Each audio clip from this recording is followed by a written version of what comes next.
Well, greetings and salutations, everybody out there in YouTube land. I'm your host once again, Dan Thornton. If you guys can do me a favor, go ahead and hit that like button, subscription button, and let's get this channel, if we can, by kickoff, up to 3,300 subscribers. Hey, I want you to do me one other favor if you can. A couple of you commented about sound quality, so I'm trying out this new portable mic. If you can, just let me know how it goes. So I'm trying something for you guys. So hey, if you can, just let me know if it's improving the sound quality at all. But anyways, moving on from that, as I've messed with this thing, just wanted to try to talk to you guys about the Atlanta Falcons. And where I'm gonna, if you watch Micro Mike earlier this week, you'll see that I called out. I think Atlanta's gonna win, but I do want to make an alteration to that prediction. So when I went back and watched the Seattle game last night, maybe the night before, whatever it was, brother, thank you. Go Lions. That's right, man. Um, so, anyways, as I went back and watched that game, I want to point out something. If you pay attention to Kenneth Walker of the Seattle Seahawks, he only averages about 2.5 yards a carry. The Lions pass rush, okay, I think we beat that up ad nauseum that it just was non-existent, and really, they've been getting pressures. They haven't been getting home. But when I went and applied how the Lions performed against the run against both Kansas City and Seattle, taking away the yards gained by the quarterbacks, Lions have actually done a very good job of shutting down the run. What is Atlanta's strength? Atlanta's strength is running the ball. So, yes, the Lions defense is going to be tested, probably the best test of the season from a team who is able to run the ball. So, if we look at that, and obviously Ritter is another mobile quarterback for the Atlanta Falcons, I do think the Lions have some room for success, aiding in the process of the Lions being able to potentially pull off a win this Sunday is the fact that some players are getting back on the practice field for Detroit. We know Taylor Decker went through some light workout yesterday. We know St. Brown got back on the field in limited roles. Same with Josh Reynolds, who's recovering from a groin. So there is growing optimism. A couple of the injured players could play Sunday. But as we also talked about in yesterday's show, the question comes down to something Dan Campbell said in Wednesday's presser. He's struggling with some of these guys that are on the border that, yeah, they could probably play Sunday, but then they'd be really hobbled against Green Bay. What do you do? Do you play them both games? Do you play them one game or the other? Do you sit them Sunday so they're better prepared for Green Bay? Because as we all know, Green Bay is a divisional game, and it's looking like early in the season that that would be the key matchup for whoever controls the NFC North. Need to watch that play action. I agree. Atlanta's ability to run the ball along with their play action is going to be one of the tougher challenges the Lions have faced all year. So, getting back to this matchup between the Falcons and Detroit, here's what I'd say. I think Detroit's due for one. Yes, they are beat up, but the good part is Tracy Walker is more than a capable backup. He would start on, I'd say, a fair amount of teams in the NFL. So the fact that he's coming off the bench and helping out is a huge plus. The downside is going to be some of the injuries on the offensive line. They're mounting. Right now, as of yesterday's practice, Lions had 3 of their starting 5 offensive linemen on the sideline. That's not an ideal situation. But just like Tracy Walker, Graham Glasgow is more than a capable backup. In fact, he pushed for a starting spot up into the last decisions by the coaching staff. So he's, I'm not going to say as good as Big V, but he's on par with him. The question that it seems to be is who's going to take the right tackle spot. And it does sound like if Penei Sewell does swing over to the left tackle, that Matt Nelson will once again start at the right tackle. I'm going to guess the Lions are going to have to give a little bit more help to Nelson than what they did last week.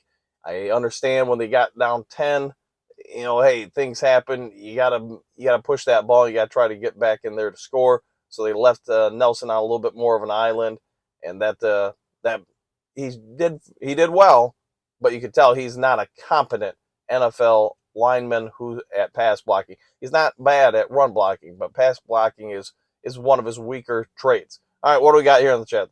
What up, though? Hey, Curtis Steele. Good to see you this morning. Hope you're getting those tapes that we talked about last night. This game will be determined if the Lions will win the division. It's going to play a role for sure. I think that if the Lions can go 2-2 out of the first 4 games, I think they're in pretty good shape considering all things. Hey, you snuck out a win in Kansas City. You lost in overtime to Seattle, but let's also reframe that.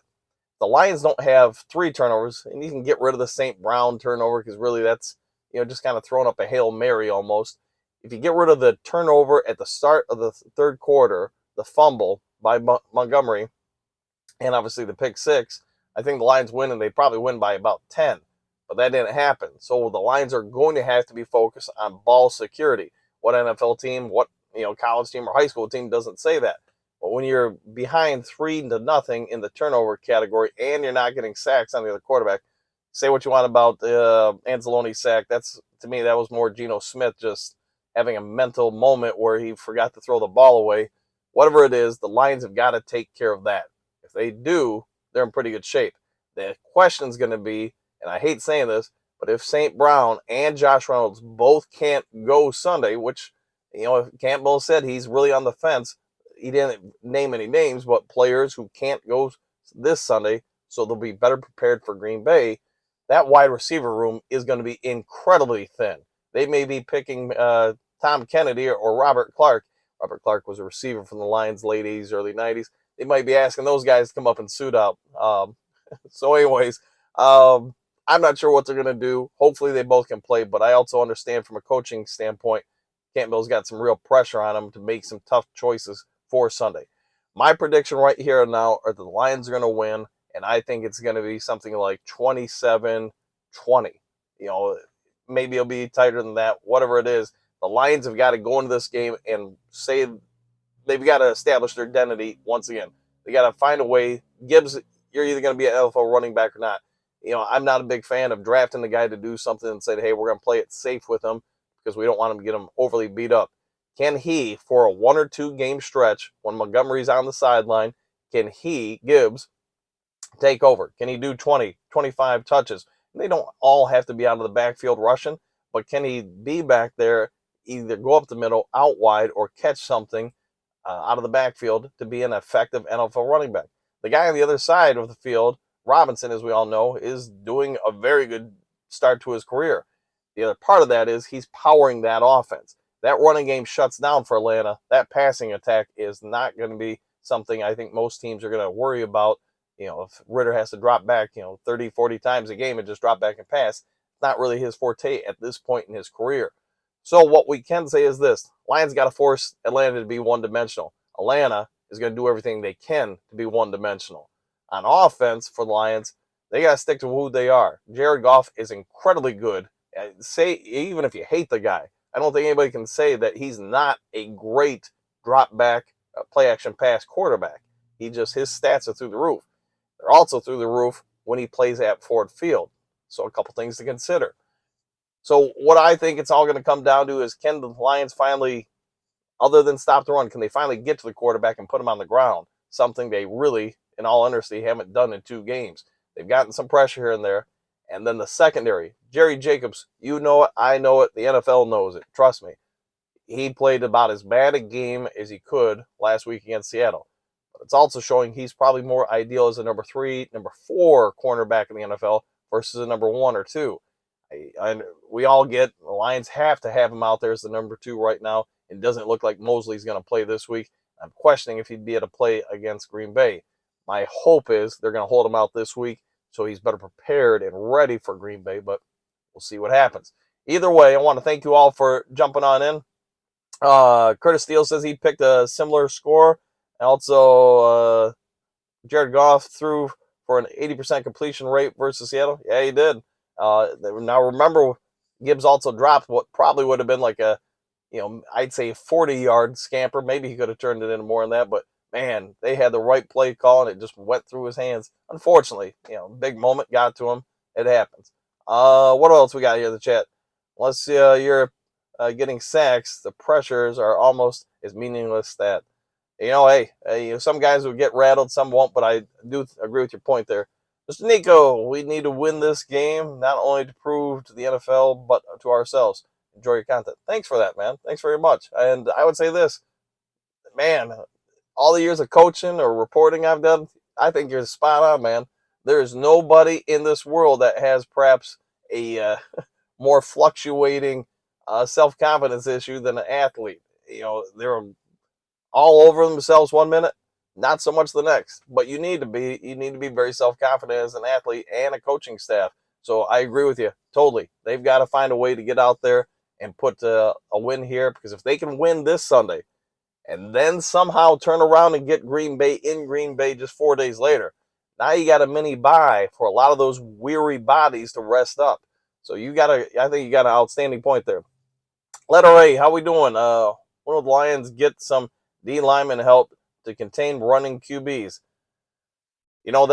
That's a great question, and I don't know unless they're going to pick somebody up either via trade or I can't think of anybody who's a free agent right now. Maybe I'm not thinking of somebody, but the Lions have struggled with that dynamic for a few seasons now, and not that every NFL team doesn't, but obviously as Lions fans, we're very privy to the fact that anybody who's mobile at quarterback seems to give us issues.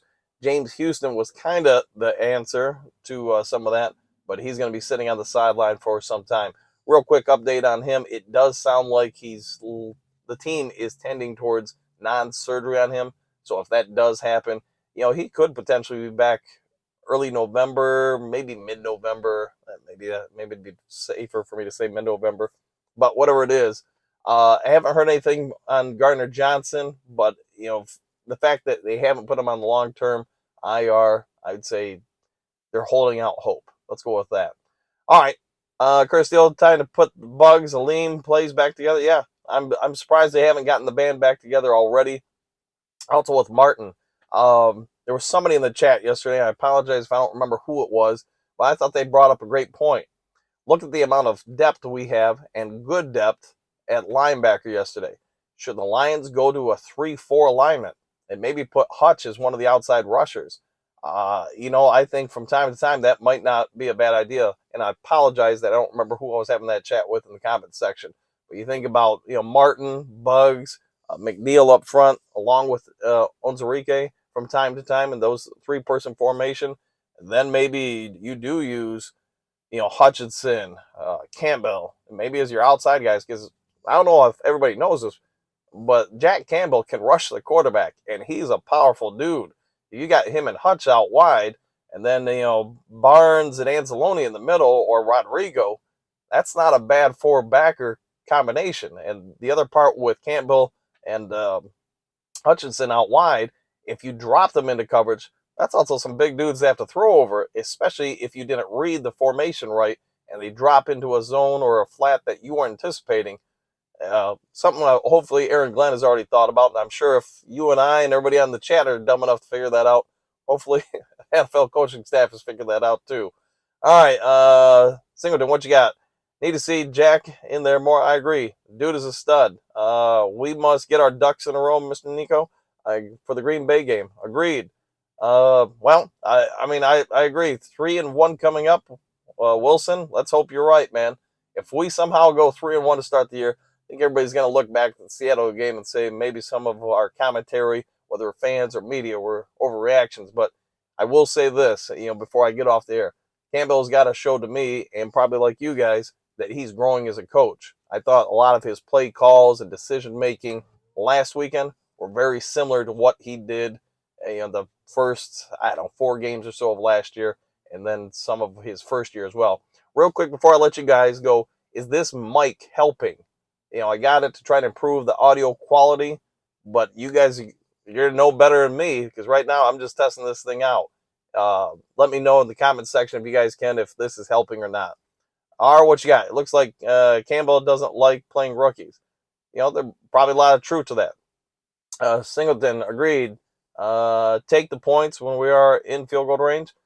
Well, I do get, there's 2 ways to look at it. I'm with you. Take the points. But out of those 4th down tries, they did end up getting 7 points. They did turn down, I guess you could say, 1 field goal. Maybe, the other one wouldn't have been in field goal range. So you gained 7 points, I guess you could say in theory, while you lost 3, so you're plus 4. I don't know, man. It's just me, man. I guess everything's, audio is good. Curtis Steele, thanks for that, man. Sounds good. Thanks, Jeff. So anyways, if there's any kind of breaking news today, I'll let you guys know. I'm pretty sure that most of you guys know Cam Akers was traded, wasn't to the Lions. So it does seem like the reports I got about Brad Holmes calling, they were pretty spot on. I thought it was kind of telling what the Rams got for him and what we didn't give to get him. So the other rumor going around, it didn't sound like it had a lot of validity to it, but there was some speculation that came out yesterday that the Lions had talked to the Tennessee Titans about Derrick Henry. It just, I don't see that one happening. You'd probably have to give up too much to get him, and then you're in a real quandary. What do you do with Montgomery and Gibbs? Can't play them all. You could play two at the same time, I guess, unless you're thinking, man, we're going to move Gibbs to permanent slot, and then maybe in the future revisit running back, make him almost like a Deebo Samuel, which I've got no problem with, because having a player as skilled as that can go all over the field, I would be okay with that, but I don't anticipate the Lions going after Derrick Henry. All right, you guys all go enjoy your day. The Circle K is looking my way. It's time for a Mountain Dew hip hop hooray. I'll talk to you guys later and see you on the next Lions Talk Live.